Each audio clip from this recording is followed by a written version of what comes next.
Ömer Özkizilcik is non-resident fellow at the Atlantic Council, a US think tank, and he joins us now. Thank you very much indeed for being with us today. The Turkish foreign minister said yesterday, this is Hakan Fidan, he said that Syria's new government must be inclusive to all parties. What is Turkey's strategy now, and what outcomes is Ankara working to ensure? So we have to clearly assess here that Turkey is the most influential state on the Syrian rebels altogether, and that Turkey will try to use its influence and the trust that Turkey has gained over the years to help them to go into the right path. Because when everyone abandoned the Syrian rebels and the Syrian opposition, only Turkey stood beside them and behind them.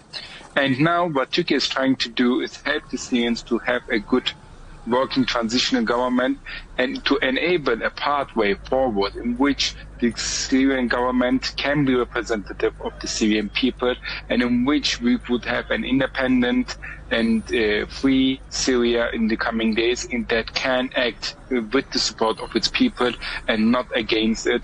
And Turkey will try to help Syria to rebuild, to re-establish its institutions, and to regain its state sovereignty. So enabling a pathway forward. Some analysts say that Turkey has emerged as the biggest winner of the conflict in the region.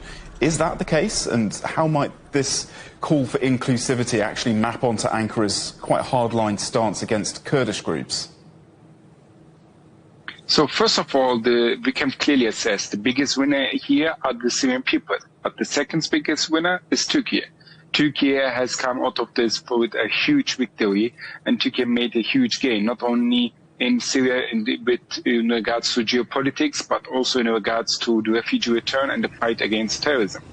And here I have to underline one thing that's very important and should not be misunderstood. The areas in northeastern Syria are predominantly Arab, and these areas are controlled by the YPG, which is the Syrian branch of the PKK that's designated by the US, Turkey and NATO as a terrorist organization. And most of the Syrian Kurds are represented by the Syrian Kurdish National Council. Actually, in reality, the Syrian Kurdish National Council is in support of the Syrian opposition and has encouraged the Syrian rebels' gains, and has now called, as I'm speaking with them as well, for the YPG to withdraw and to end the occupation of Arab territories and the Kurdish lands, because these forces that are portrayed in the media as Kurdish forces are mostly not Kurdish. They are actually Turkish citizens of Kurdish origin, and they are not Syrian, so they are mostly not Syrian. Excuse my mistake previously. And these people need to go out of Syria.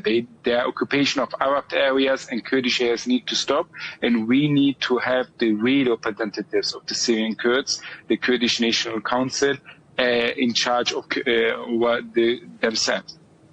And zooming out a little bit, what are the implications for the other neighbours of Syria, namely Iraq and Lebanon? So for Lebanon and Iraq, this is a huge important gain as well, I assume, because the Iranian Shia crescent from Tehran to Beirut, the Iranian Shia militias that wage rampage in the region, they will no longer be able to be supplied and supported by Iran. And this crescent is being cut off. Furthermore, with now Syria being on a path towards stability and security, Lebanon and as well as Iraq can hope that the refugees from Syria can return. They can hope for more security and stability with the better relations with the neighbors. But for that to happen, everyone, and with everyone I mean everyone, needs to support the new transitional government in Syria to rebuild and reconcile the Syrian people. We have to avoid a second escalation of violence after the collapse of the YPG in northeast Syria. We have to ensure that Syrian people can govern themselves and can rule over themselves. And we have to ensure that the Syrian people will have the necessary support and funds to rebuild the country. We really appreciate your thoughts on this today. Thanks so much for joining us. Ömer Özkizilcik, non-resident fellow at the Atlantic Council. Thank you.